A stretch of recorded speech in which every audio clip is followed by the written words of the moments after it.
Assalamualaikum warahmatullahi wabarakatuh.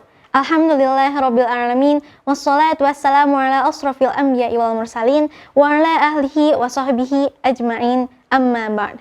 Pertama dan yang paling pertama, mari kita panjatkan puja dan puji syukur kita atas kehadiran Allah yang Maha Ghafur, dan tak lupa pula kita curah limpahkan salawat beserta salam kepada Nabi besar Nabi kita Habibana wa Nabiyana Muhammad sallallahu alaihi wasallam. Tak lupa juga kepada sahabatnya, keluarganya, dan kita selaku umatnya yang semoga dirahmati oleh Allah Subhanahu wa taala. Amin amin ya Rabb. Ya Allah ya Rabbal Alamin.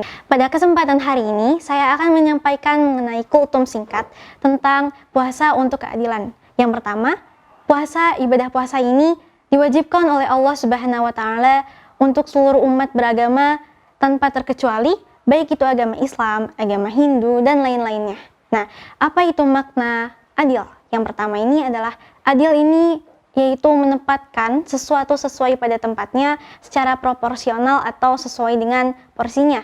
Nah, di mana ternyata ibadah puasa ini dapat dilakukan dengan berbagai metode yang berbeda-beda.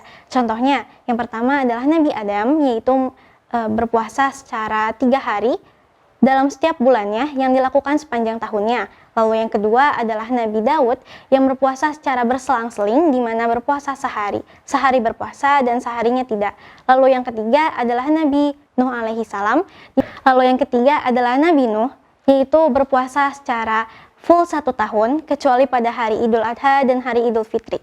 Nah, dari 3 contoh yang tadi yang saya sudah sampaikan, dapat kita ketahui bahwa ternyata ibadah puasa ini dapat dilaksanakan dengan cara dan metodenya yang berbeda-beda. Nah, namun ternyata ibadah puasa ini memiliki tujuan yang sama, yaitu untuk menegakkan keadilan. Nah, maksudnya menegakkan keadilan ini adalah mendekatkan diri kepada Allah Subhanahu wa taala atau bertakwa. Maksudnya, apa hubungannya dari bertakwa dengan keadilan? Nah, jadi dari bertakwa ini salah satu contohnya ini adalah dengan menegakkan keadilan. Lalu, bagaimana bentuk keadilan dalam berpuasa ini? Yang pertama, saya akan menjelaskan tentang makna keadilan dalam berpuasa.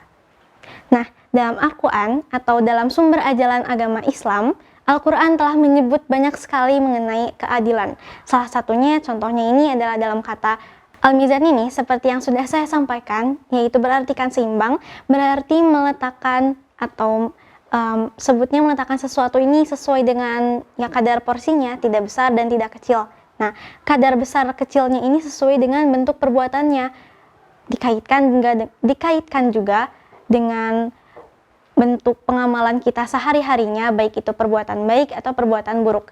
Dari bentuk Al-Mizan ini, dapat kita nilai atau dapat dinilai besar atau kecilnya kadar imbalan yang diberikan oleh Allah Subhanahu wa taala ini tergantung dengan kadar perbuatannya, apakah perbuatannya baik atau apakah perbuatannya buruk. Lalu yang kedua ini adalah Al-Qis yang berartikan proporsional atau sesuai dengan porsinya. Al-Qis ini berartikan memberikan hak kepada seseorang sesuai dengan porsinya atau proporsional. Bentuk dari Al-Qis atau proporsional ini adalah pada saat kita menegakkan hukum atau aturan, yaitu secara proporsional adalah dengan melihat seseorang atau memandang seseorang dari besar kecilnya umurnya, baik itu mau dewasa atau masih kecil, itu pasti sanksinya akan berbeda. Nah, lalu juga dapat dilihat dari apakah statusnya miskin ataupun kaya, lalu juga dari pintar atau bodohnya seseorang. Karena sebenarnya Allah Subhanahu wa taala ini menegakkan keadilan itu memandangnya dari 3 bentuk tadi, dari bodoh atau pintarnya seseorang, dari statusnya pintar atau kaya, lalu juga dari usianya, apakah usianya dewasa ataupun usianya sudah masih kecil. Kesimpulannya adalah bahwa kita ketahui bahwa puasa ini dapat dilaksanakan dalam cara atau metodenya yang berbeda-beda. Dari 3 contoh yang sudah saya sebutkan tadi, Nabi Adam, Nabi Nuh, dan juga Nabi Daud alaihi salam. Nah, ibadah puasa ini dapat menegakkan keadilan atau bentuk mendekatkan diri kita kepada Allah Subhanahu wa taala. Contohnya adalah dengan kita berbagi kebahagiaan kepada orang lain atau yang tidak mampu, seperti kita membagikan sedekah, membagikan takjil kepada orang-orang yang tidak mampu. Cukup sekian yang dapat saya sampaikan. Mohon maaf apabila ada salah kata atau terlalu cepat menyampaikan pesan-pesannya. Wallahul muwaffiq ila aqwamit thoriq. Wassalamualaikum warahmatullahi wabarakatuh.